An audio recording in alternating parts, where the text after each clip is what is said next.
the first Sunday of the new year. I bet you all know that. And as in most Unity communities, we're going to participate in an annual ritual called the White Stone.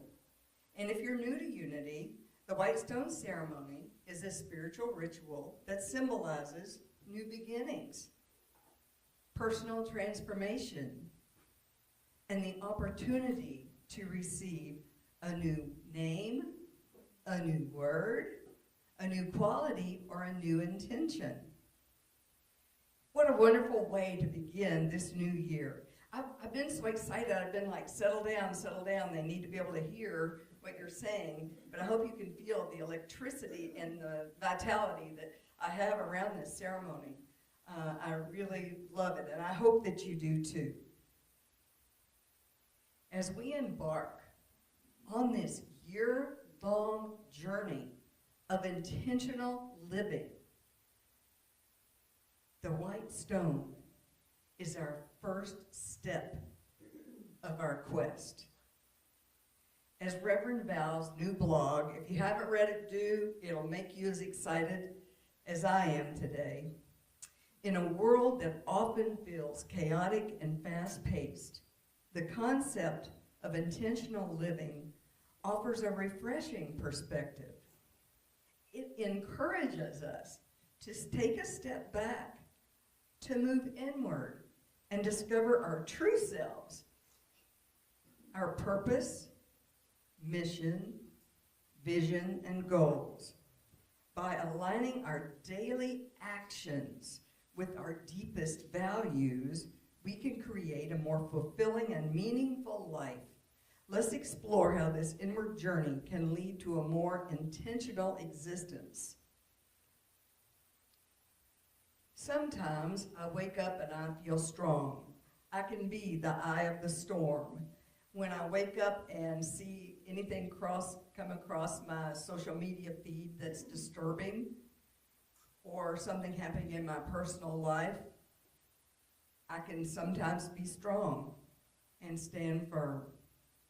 And sometimes I feel like the sea oaks in a hurricane and it just knocks me flat.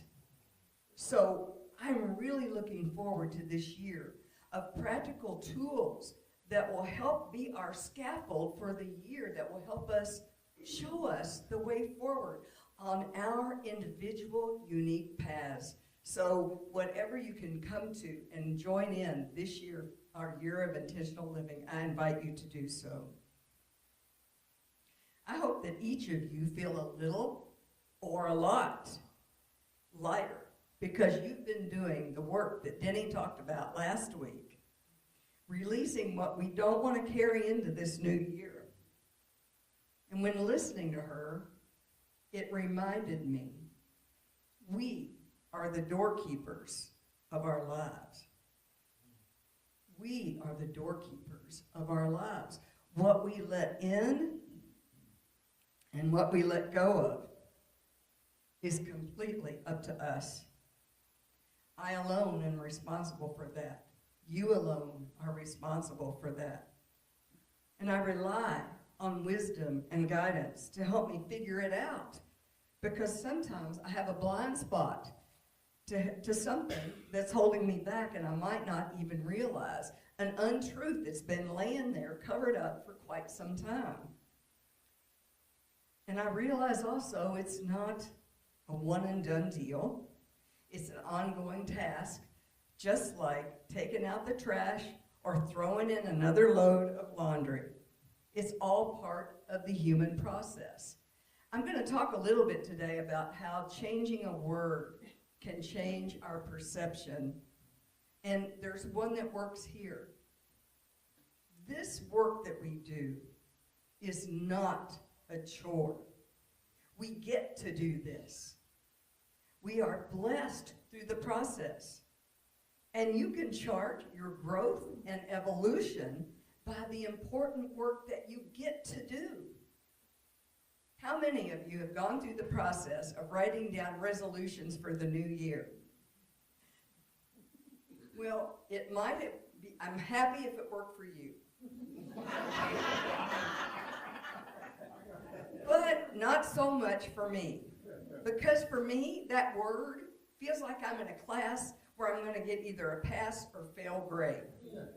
I'm either all in or I'm all out. I'm either on the path or I'm totally in the ditch. Just think about the number of people who have abandoned their resolution by February the 1st. Words have power. And with a simple one-word change, we can give ourselves more grace and more space.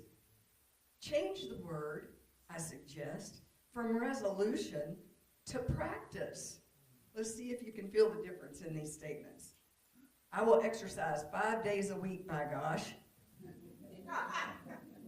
To, I practice self-care by moving more. Yes. I will spend 30 minutes in meditation every day. To, I will focus on my meditation practice. So it takes it from feeling like a mandated chore, a should, I must do this, or guess what, I failed yet again, to the spaciousness of I get to do this. From the impossibility of perfection to the very real possibility of creating positive change. Remember the quote, perfect is the enemy of the good. We are human and spiritual beings. We are not robots. Yet. Sorry. That was not in this time. And if I'm living with intention, not living life willy-nilly in the chaos, it's sort of like things should be, the dog wagging the tail instead of the other way around. Because these practices become my daily mindful habits that sustain and nourish me and continue to let me take one more step down the path that I've intended for this year with God's help. The thing about unity that I'm just still all in love with is the fact that we really are a positive, practical, progressive approach to Christianity based on the teachings of Jesus and the power of prayer. And I love that unity honors the universal truths in all religions. And guess what? Respects each individual's right to choose a path. You don't come here to get fed a list of things that you have to do. You are left with the responsibility of figuring out what nourishes, sustains, and loves you back.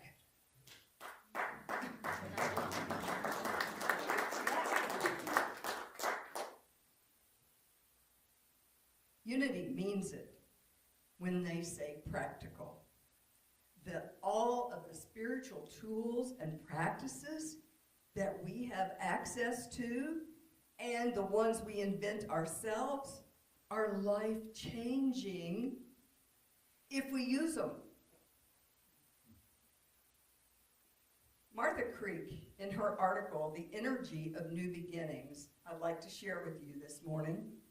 New Year's energy carries with it a promise of renewal. We often think of this as a time to make resolutions, commitments to change our habits, improve our health, or set new goals. Yet, at a deeper level, this time of year holds the potential for a more profound transformation. It offers us the chance to recreate ourselves, to consciously shed what no longer serves us, and step more fully into who we are meant to be. In spiritual terms, the new year is not just a shift in the calendar, it's an energetic doorway. This moment is an opportunity to harness the fresh, vibrant energy that accompanies new beginnings and channel it toward our inner growth and self-realization. The question we are invited to ask ourselves is not merely, what do I want to achieve, but who do I want to become? Thank you, Martha. And as we move into our white stone ritual, if you're watching online, take a moment to go get a piece of paper, your journal, or your brand spanking new 2026 calendar and something to write with. And now for a little bit of historical biblical context. The white stone is an ancient ritual. When Jesus was teaching and someone served time in prison or in bondage of some kind, they were given a white stone when they were released to symbolize their new freedom. In biblical times, a name was a very sacred thing. Each name represented a quality, which means that every name in the Bible means a quality that was in the person who had that name. I think that's so cool. In Revelations 2:17, John says, "To all those who see beyond appearances, I will give all that is needed to live. And I will give a white stone, and on the white stone is written a new name that no one knows except to one who receives it." This doesn't mean that you shouldn't share your word or name. That's completely up to you. What it does mean, it's a gift given to you, a unique, special gift just for you. And I'm going to share a couple of personal examples.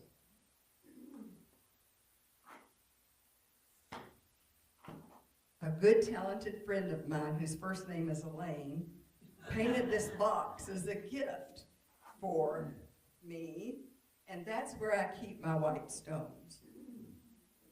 And the year that I received, you can't see it, but the year I received the word courage is the year I made the momentous decision to obtain my LUT licensure. The year that I moved to Florida, because as you might know, we lived in Florida for 6 years, and moved back just about a year ago, the word I received was blossom. And that was my mother's mantra, because she believed that we should bloom where we're planted, wherever that may be. Thank you, Elaine.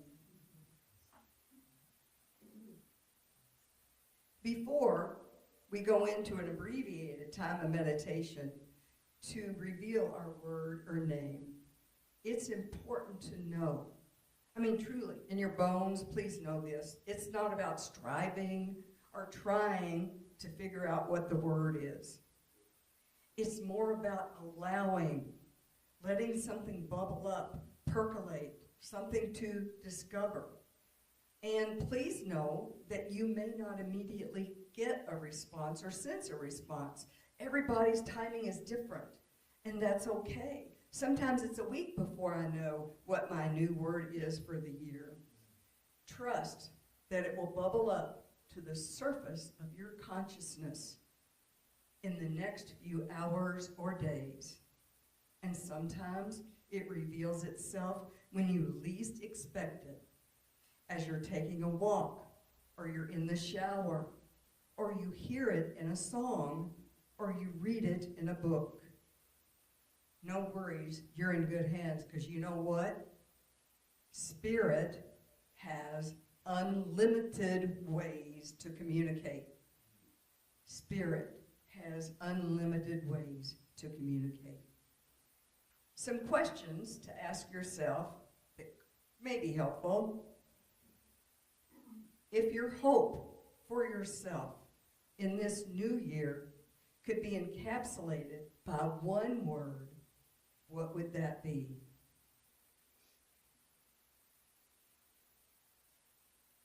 What is the one quality that resonates with you to return to as a touchstone this year?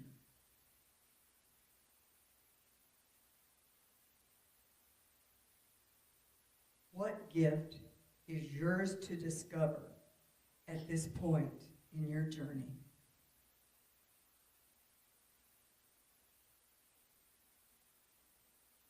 What is the most loving intention that would support you? You are literally holding in your hands a blank slate. It belongs to only you. So let us go into a brief time of meditation, a time to become still, to listen, to just be, slipping back easily into the peace and quiet of connection with Spirit, relaxing, loosening, resting, not striving or trying. We consciously listen with the ears of our heart. Feel the warmth begin to radiate from your heart space, infilling you with sweet Spirit's loving presence. In the spaciousness of this sacred space, this place of interbeing that together we create with each other and with God. In this radiant, loving, supportive spiritual community, we ask Spirit, please reveal to me my new name, intention, or quality for this fresh new year. And now we go into a brief time of silence.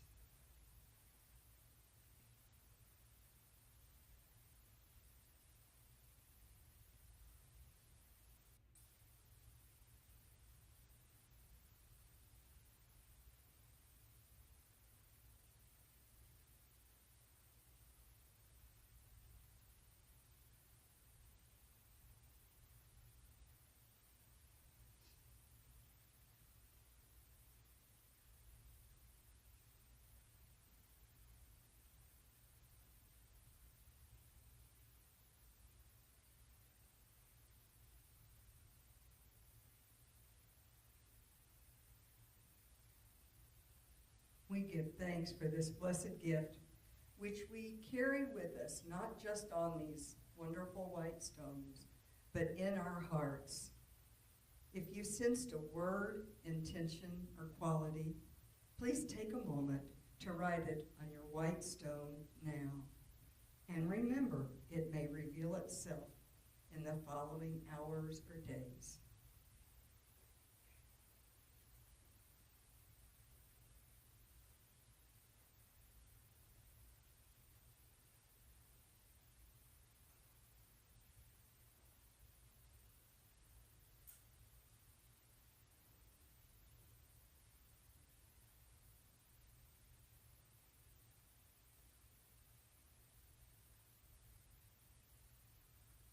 And now in prayer, we ask living, loving Spirit for the wisdom to understand the deeper meaning of our word, the grace to embody it and live it, and the strength to let go of anything that stands in its way. We are grateful for this holy gift in this new year, and so it is. Amen. P.S. One thing I wish I'd thought of in my earlier years that I didn't think of till last year was it's a good idea to write the year on the back of the stone, because literally you can look back and see your personal unfoldment, your journey, and how the words changed over time, and even more importantly, how you changed over time. In Martha's words, this new year, may we embrace the energy of new beginnings, make choices that support our spiritual well-being, and step forward with the courage to be who we are truly meant to be. It's an auspicious time to recreate ourselves, to align more deeply with our purpose, and to allow the best of who we are to shine. She says, I see you, and uplift your shine. In closing, my wish for you in this new year is that you be fully the unique, beautiful expression that you came here to be, the expression of divine love for God that you are. May your new year be filled with intention, with joy, contentment, and most of all, love. I see you, and uplift your shot.